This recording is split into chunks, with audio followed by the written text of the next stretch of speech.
Hello everyone. Wish you a wonderful day. Today we're going to explore what happens when one quiet meal finally feels like home, and a little girl hugs him and calls him Uncle Jame for the first time, right before a mysterious message appears.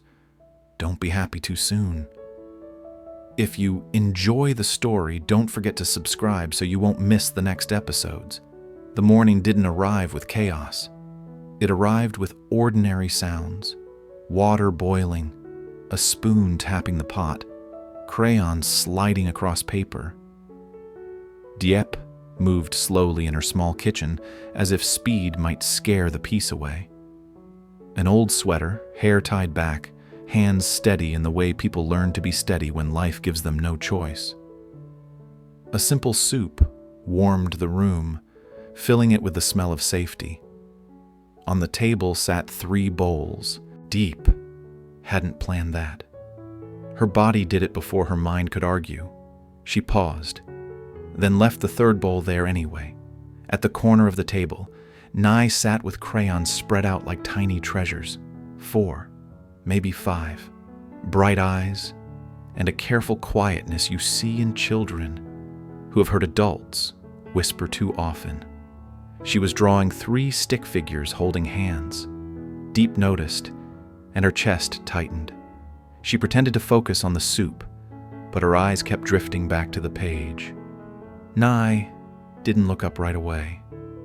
Then she asked softly, like she was afraid the question might break the morning. "Mom, is Uncle Jame coming today?" Diep's spoon hovered in the air. The question sounded small, but it carried weight. "He said he would," Diep answered. "And he keeps his promises." Nye nodded and shaded a bright border around the 3 stick figures, pressing the crayon hard, building a sunny wall around them. Diep watched that wall grow and felt a quiet ache. A few minutes later she heard the knock. Not loud, not urgent. The kind of knock that said, "I'm here. I'm not a storm." Diep wiped her hands, breathed in, and opened the door. Jame stood there with a paper bag in one hand and a small bouquet in the other. Nothing expensive, nothing flashy, just the kind of flowers you bring when you want a day to feel kinder. His smile arrived first, then the tiredness behind it, an exhaustion that didn't ask for sympathy, only understanding. "Good morning," he said. "I brought breakfast. And something for Nye." Nye peeked from behind Diep's shoulder. Her whole face lit up. "Uncle Jame." Jame's expression softened, like someone had turned a light on inside him. "Hi, little star," he said. "I missed you." He stepped inside, removed his shoes carefully, and placed the bag on the table. Then he pulled out a small box and knelt beside Nye. "For you," he said. Nye opened it slowly like it was fragile. Inside was a simple puzzle, bright pieces forming a little house under a wide sky. "A house," Nye whispered. Jame nodded. "A house that stays warm." Diep turned toward the stove too quickly, pretending she needed to check the heat. She didn't want him to see what those words did to her. They sat down to eat. 3 bowls, 3 spoons, 3 people trying not to scare the moment away. The soup was simple. Comfort food, the kind you serve when you want someone to feel cared for without a speech. Nye ate slowly, legs swinging under the chair. Jame watched her more than he watched his own bowl, as if the child's small happiness was the most important thing in the room. Every few bites, he reached for a napkin and wiped a drop from the corner of her mouth. Gentle, patient, present. Outside, the street made ordinary noise. A motorbike passing, a dog barking once, a neighbor calling another neighbor. Normal life, the kind older hearts recognize. Then Nye put her spoon down and asked, "Mom, can we pray?" Diep hesitated for half a second, then nodded. She looked to Jame, unsure if he would find it awkward. He didn't pause. "Of course," he said. If you want." They held hands at the table, Diep's hand in Nee's hand in James. Their hands didn't match in size, but in that circle they felt like one small family trying to be brave. Nee closed her eyes. No fancy words, no long sermon, just a child's honest faith. "Thank you for food," she whispered. "Thank you for Mom. Thank you for Uncle Jame. Please, let our house be happy." Diep's throat tightened. A tear slipped down her cheek before she could stop it. She kept her eyes closed, embarrassed by her own softness, but she couldn't stop the feeling rising. Jame felt her hand tremble. He didn't squeeze hard. He just held steady, like a quiet promise. After breakfast, Nee spread the puzzle on the floor. Jame sat with her, letting her take her time, letting every piece become a small victory. Diep washed dishes, warm water, soap bubbles, rinse and stack. Simple work that kept her hands busy while her heart tried to rest. Behind her, Nye asked, "Uncle Jame, can you stay longer today?" Jame smiled. "How long is longer?" Nye thought carefully. "Until Mom smiles again." Diep froze. The words landed like a gentle truth she couldn't argue with. She turned around and saw Nee pointing to her drawing on the table. 3 stick figures holding hands. "Look," Nye said, proud. "That's us. Mom, me, Uncle Jame." Then Nye stood up and wrapped her arms around Jame, hugging him like she belonged there, like he belonged there. And she said it again. Louder, clearer, the way children say things adults are afraid to say. "Uncle Jame." Jame went still for a heartbeat, like he didn't know where to put a feeling this big. Then he hugged her back carefully, as if he understood how precious a child's trust is. Diep watched them and felt something inside her crack open, not in pain, but in release. She covered her mouth, but the sobs still slipped out, small and shaking. Tears fell fast, carrying weeks of fear, exhaustion, and silent strength. Jame looked up at her, still holding Nye. He didn't demand an explanation. He didn't fill the room with speeches. He simply looked at Diep like he saw the weight she'd been carrying, and honored her for it. Nye looked up, worried. "Mom, why are you crying?" Diep knelt and kissed Nee's hair. "Because I'm happy," she whispered. "Because I'm grateful."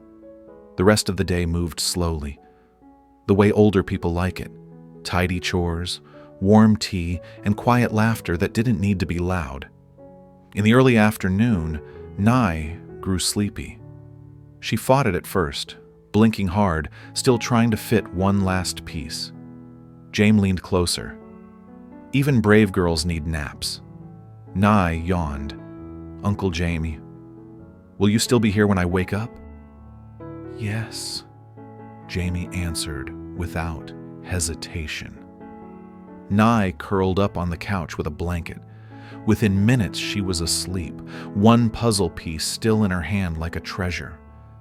Diep watched her daughter breathe, then turned to Jame with tired gratitude in her eyes. "Thank you," she said quietly. "For showing up." Jame shook his head. "You don't have to thank me for being here." Diep's voice cracked.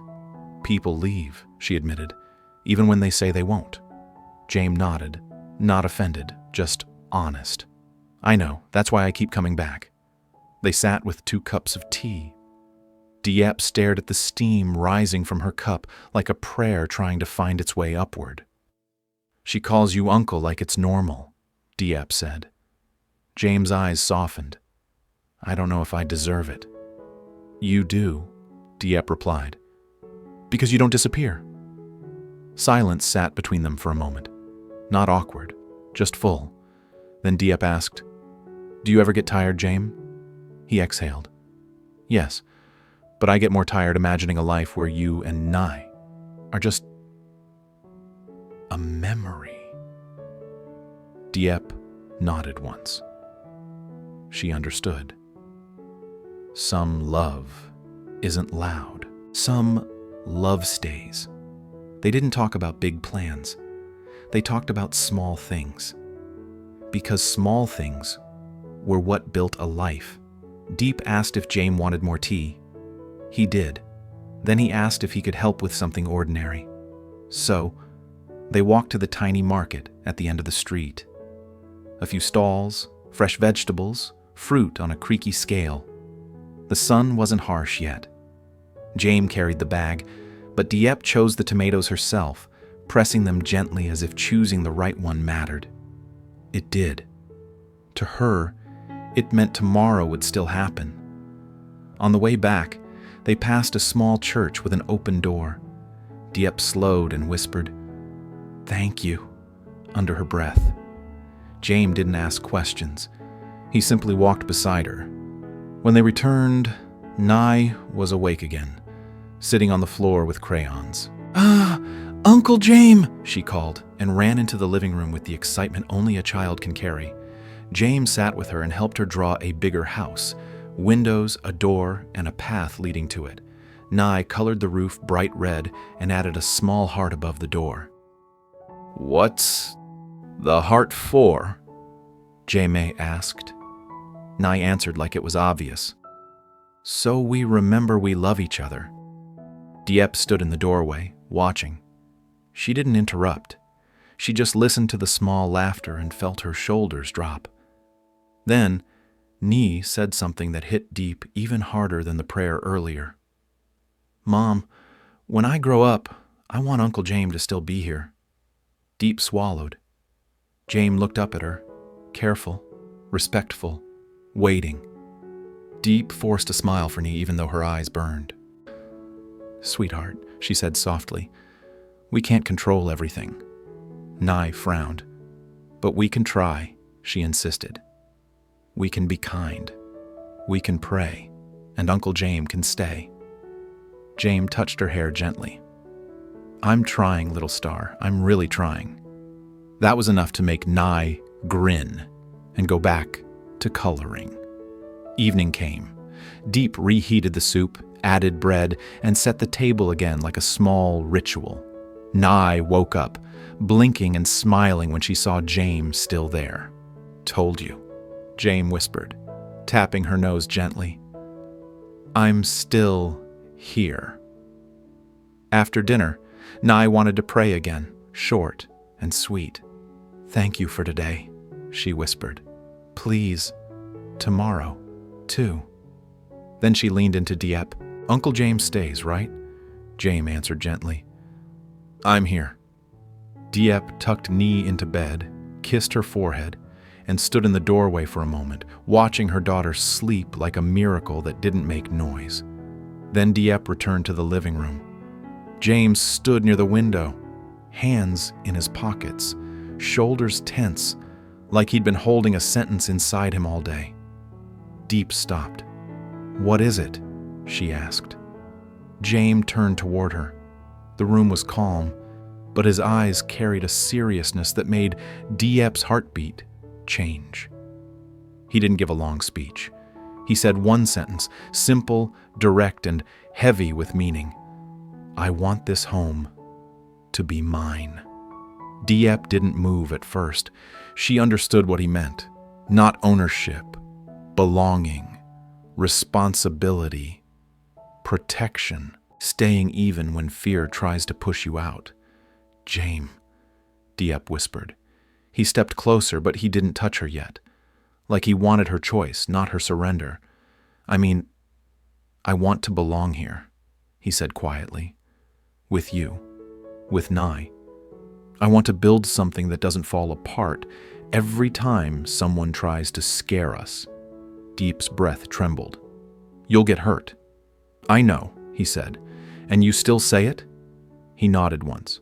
"I still say it." Diep reached out and touched his sleeve. Small contact, but real. "I want that too," she whispered. For a few seconds, they stood in silence, holding a fragile happiness like a candle in the wind. Then James' phone vibrated. One buzz. He looked down.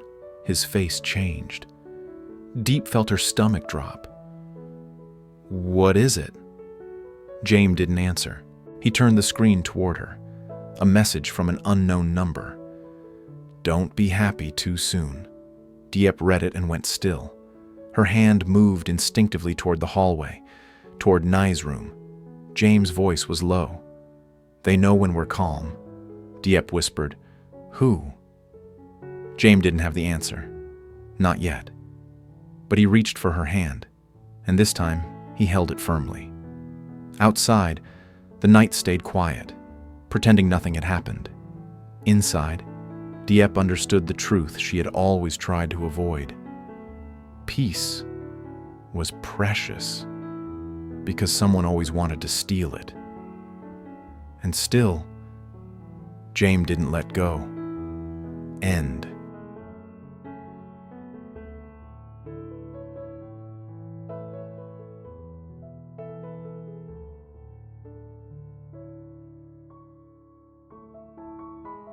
Tập này đã đẩy Diệp và Jame vào tình huống căng thẳng nhất khi Mr. Phát gọi Jame gặp riêng vào đêm tối hậu thư, đổi bình yên lấy im lặng.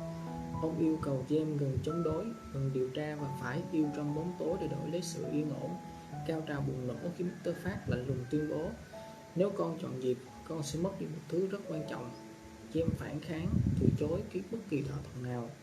Nhưng Mr. Phát tung ra một bằng chứng ghi âm giọng Jame từng nói: "Đừng nói cho Diệp biết", khiến Jame hiểu rằng niềm tin của Diệp có thể bị bẻ gãy.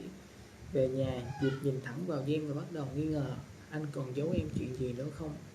Kết thúc đầy bất an.